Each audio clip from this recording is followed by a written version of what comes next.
টাকা দেয় 100 টাকা, আইসা একজন রিস্কাওয়ালা পর্যন্ত হুজুরকে ধমক দিয়ে কথা হবে। একজন মাটি কাটে দিন মজুর এই ব্যক্তি এসেও হুজুরকে টাকা দেয় মাত্র 50 টাকা, কিন্তু আইয়া কথা কয় ওরে বাবা,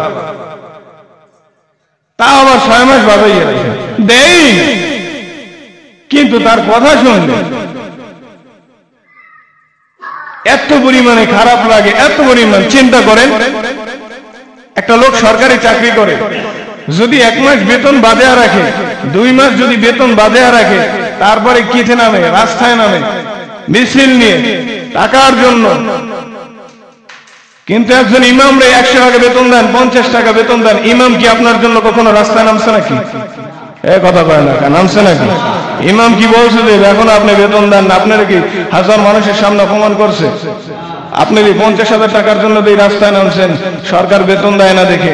আর ইমাম তো শুধুমাত্র 50 টাকা বেতন দেন, তাও তো দেন না, আবার কথা বলে নাই। সে করে বাবা, যদি গীবাত করে থাকেন আল্লাহ তাআলার কাছে তাওবা করবেন, আল্লাহ তাআলার কাছে ক্ষমা চাইবেন। কিন্তু যেই ব্যক্তির বিরুদ্ধে গীবাত স্বীকার করেছেন, ওই ব্যক্তির কাছে গিয়ে ক্ষমা চাইবেন। ওই ব্যক্তি ক্ষমা না করা পর্যন্ত মালিক কিন্তু ক্ষমা করবেন। পিছনে পিছনে সারাটা দিন গীবাত শিকার, বিশেষ করে আছে মাশাআল্লাহ ইমাম সাহেবের পিছনে। ওরে বাবা, বিভিন্ন মসজিদে দেখা যায় সারাটা দিন বিভিন্ন, আমাদের বাড়িতেই আছে কিছু মুরব্বী আছে মাশাআল্লাহ, আমাদের বাড়ির কথাই বলি, সারাটা দিন ইমাম রে নিয়ে পড়ে থাকে, সারাটা দিন ইমাম ইমাম। হায় আল্লাহ, ইমাম বেতন দেয় কত? আমাদের মসজিদে বেতন তো পড়ায় মাশাআল্লাহ আপনার 13,000 টাকা বেতন দিই ইমামকে। টাকা দেয় 100 টাকা, আইসা একজন রিস্কাওয়ালা পর্যন্ত হুজুরকে ধমক দিয়ে কথা হবে। একজন মাটি কাটে দিন মজুর এই ব্যক্তি এসেও হুজুরকে টাকা দেয় মাত্র 50 টাকা, কিন্তু আইয়া কথা কয় ওরে বাবা, তাও আবার 6 মাস বাবাইয়া দেই, কিন্তু তার কথা শুনলে এত পরিমাণে খারাপ লাগে, এত পরিমাণ। চিন্তা করেন, একটা লোক সরকারি চাকরি করে, যদি 1 মাস বেতন বাদে রাখে, 2 মাস যদি বেতন বাদে রাখে, তারপরে কিতে নামে, রাস্তায় নামে মিছিল নিয়ে টাকার জন্য।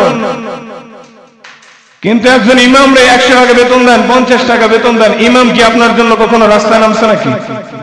কথা কয় না, নামছে নাকি? ইমাম কি বলছে যে এখন আপনি বেতন দেন না? আপনারা কি হাজার মানুষের সামনে অপমান করছে? আপনি 50,000 টাকার জন্য এই রাস্তায় নামছেন, সরকার বেতন দেয় না দেখে। আর ইমাম তো শুধুমাত্র 50 টাকা বেতন দেন, তাও তো দেন না, আবার কথা বলে নাই। সে পরে বাবা রে বাবা, নিজেকে প্রশ্ন করেন। আবার যে পরিমাণে ইমামের গীবাত স্বীকার করেন, আল্লাহু আলাম, আল্লাহ তাআলা ভালো জানেন। তবে হ্যাঁ, মনে রাখবেন, ইমামের যে গীবাত স্বীকার করতেছেন, ছোট্ট একটা উদাহরণ দিলে বুঝবেন। এই রাস্তাঘাটে চলাফেরা আপনারা করেন না? করেন না? বিভিন্ন জায়গায় শোনেন না কয়জন আলেম অ্যাক্সিডেন্ট হয়ে মারা গেছে, কয়জন মুহাক্কিক ওলামা একরাম অ্যাক্সিডেন্ট হয়ে মারা গেছে? বলেন, কয়জন মারা গেছে? কয়জন আলেম মারা গেছে অ্যাক্সিডেন্ট হয়ে? বলেন আমারে। মানুষের কখনো বরদোয়া নিবেন না। দেখেন হাজার যুবক প্রতিদিন নিহত মারা যাইতেছে, প্রতিদিন হুন্ডা অ্যাক্সিডেন্ট হয়। ওলামা একরাম তো হুন্ডায় চলাফেরা করে, তারা তো এমন ওলামা একরাম আছে 24টা ঘন্টা গাড়িতে থাকে, কিন্তু অ্যাক্সিডেন্ট হলেও এই কিছুদিন আগে আব্দুল হাই রাহি হাফিজাহুল্লাহ হুজুরে অ্যাক্সিডেন্ট হয়েছে, 2 সাইডে ট্রাকে চাপা দিয়েছে, কিন্তু আল্লাহ তাআলার কি কুদরত, একটা লোকেরও কিছু হয় না। 2 সাইডে ট্রাক দিয়ে চাপা দিয়েছে, একটা লোকেরও কিছু হয় না। খালি সাধারণ আব্দুল হাই হাফিজাহুল্লাহ হুজুরের শুধু চোখে একটু সমস্যা হয়েছিল, 1 সপ্তাহের ভিতরে ঠিক হয়ে গেছে। ওই চোখে সমস্যা নিয়ে মাহফিলে মাহফিলে দৌড়াইছে। একজন আর 2জন আলেম একরাম, হাজার হাজার আলেম আছে, প্রতিদিন দৌড়াইতেছে, প্রতিদিন 24টা ঘন্টা, তারা কেন অ্যাক্সিডেন্ট হয় না? তুমি কেন হও? ওলামা একরামের বরদোয়া, মানুষের সাথে বেয়াদবি করার কারণে, মানুষের বরদোয়ার কারণে তুমি তাড়াতাড়ি ধ্বংস হয়ে যাইতেছো। কত যুবক আছে হুজুরদের সাথে কথা বলে বেয়াদবের মতো, কত মুরব্বী আছে হুজুরের সাথে বয়সে ছোট হতে পারে। কথা সাবধানে বলবেন, যার ভিতরে ইলম আছে তার দাম আল্লাহর আদালতে বেশি, আপনার কাছে না হলেও। ছোট্ট একটা বাচ্চা 10 বছরের, ওর কাছে যদি কি থাকে, কোরআনের যদি ইলম থাকে, আপনার আল্লাহর কাছে মূল্য নাই, ওই ছেলের সেই পরিমাণ আল্লাহর কাছে মূল্য আছে।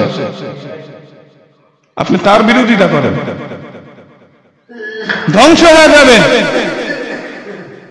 একজন কোরআনওয়ালার বিরোধিতা করলে ধ্বংস হয়ে যাবেন, অনিবার্য। হয়তো আপনার মৃত্যুর সময় আপনার কালেমা মুখে নসিব হবে না, আপনার মৃত্যুটা এমন ভাবে হবে যেটা কল্পনা করার মতো না, মানুষ কখনো এটা কল্পনা করে নাই। কিন্তু একটা ভালো মানুষের দিকে তাকান, একটা ভালো মানুষ কিভাবে মৃত্যুবরণ করে। কেন বুঝেন না, কেন বুঝেন না? আপনি তো মানুষ, আমিও তো মানুষ, কেন আপনি বুঝেন না? আপনি যেই আল্লাহটা খান, আমি ওই আল্লাহটা খাই না, আমি ভিন্ন কোনো কোন রবের তা খাই বলেন না, আমি ভিন্ন কোন নবীর উম্মত বলেন।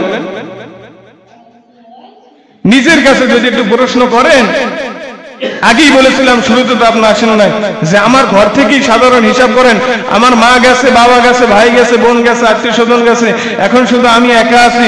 আমি তো দুদিন পর তাদের মতো যাবো গা চলে, তো আমি কি করলাম? একটা মানুষ সবসময় একটা কথা মনে রাখবেন, একটা মানুষ যদি কখনো কষ্ট নিয়ে যায় কারো কাছ থেকে, ওই কষ্ট কিন্তু আল্লাহ তাআলা ক্ষমা করার কেউ না। আপনি যদি রমজান মাসে রোজা না রাখেন, এটা আল্লাহ ক্ষমা করবে, এই হক আল্লাহ। কিন্তু একজনকে কষ্ট দিয়েছেন, এটা কিন্তু ক্ষমা করার দায়িত্ব আল্লাহ না, বান্দা যতক্ষণ পর্যন্ত ক্ষমা না করবে। এজন্য সবসময় হিসাব করে চলবেন, রাস্তাঘাটে চলাফেরা করেন, যেথায় আপনি যান না কেন।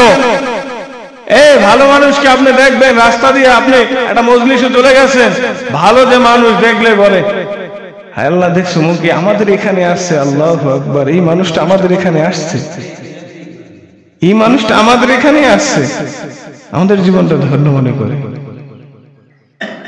তোমার নিজের তো বানাইতে পারলাম না এরকম যে আমি গেল আমাকে মানুষ বলবে, এরকম মানুষটা আছে, আল্লাহু আকবার। মানুষগুলো মুসাফা করার জন্য পাগল হয়ে যাবে, দেখে সালাম দিয়ে পুরো আপনাকে পাগল বানায় নিবে। হ্যাঁ, একজন মানুষ মারা গেলে দেখেন না আপনি, আহমদ শফি সাহেব, আমার হাফিজ আহমদ শফি সাহেব রহমতুল্লাহি আলাইহি, হুজুর যখন মারা গেছে, কি পরিমাণ রৌদ্র ছিল। হুজুর যখন মারা গেছে, আকাশটার অবস্থা এমন হয়ে গেছে, মেঘ আর মেঘ, হালকা হালকা বৃষ্টি পড়ে, কান্না করে আসমান জমিন সব। 2 দিন পর্যন্ত এমন ছিল, ঠাডা ভাঙ্গা রোদ, পুরো গরম। নিজের কাছে প্রশ্ন করে, আসমান পর্যন্ত, জমিন পর্যন্ত এই লোকটার জন্য কান্না করে, মাখলুক পর্যন্ত এই লোকের জন্য দোয়া করে, আর আপনি আমি মারা গেলে মানুষে বলে আলহামদুলিল্লাহ। এই হুজুর মারা যাওয়ার পরে বাবু নবগরী সাহেব রহমতুল্লাহি আলাইহি, হুজুর যখন মারা গেছে, আমাদের মাদ্রাসায় আমরা কোরআন খতম করছি কয়েকবার। হুজুর ভাগ করে দিয়েছে, তুমি 3 বার পড়বা, তুমি 4 বার পড়বা, তুমি 6 বার পড়বা। প্রায় আমরা তো ছাত্র ছিলাম প্রায় 100, কয়েক খতম হয়ে গেছে। এরকম শুধু আমরা একারা পড়ি নাই তাই না, বিভিন্ন মাদ্রাসায় তাদের জন্য খতম হয়েছে। কই আমাদের কি ফোন দিয়ে বলছে? হ্যাঁ, আমাদের জন্য কি টাকা পাঠায় দিছে? না আমাদের কাছে ফোন দিয়ে দোয়া চাইছে? কথা কয় না, আমরা খুশিতে তার জন্য দোয়া করছি, কান্না করছি তাদের জন্য। একটা ভালো মানুষ মারা গেলে মানুষ কান্না করে, একটা মানুষ মারা গেলে মানুষ আলহামদুলিল্লাহ মারা গেছে, ভালো হয়েছে। কখনো এই শব্দটা বাবা অন্তত পক্ষে আপনার নিজের জন্য যেন না হয়। কেননা আপনি মনে করবেন যে যেই ব্যক্তি এই কথাটা নিয়ে কবরে যাবে, আশা করা যায় তার কবরে কি হবে একমাত্র আল্লাহু আলাম, আল্লাহই ভালো জানেন, যে আলহামদুলিল্লাহ ব্যক্তি মারা গেছে, ভালো হয়েছে।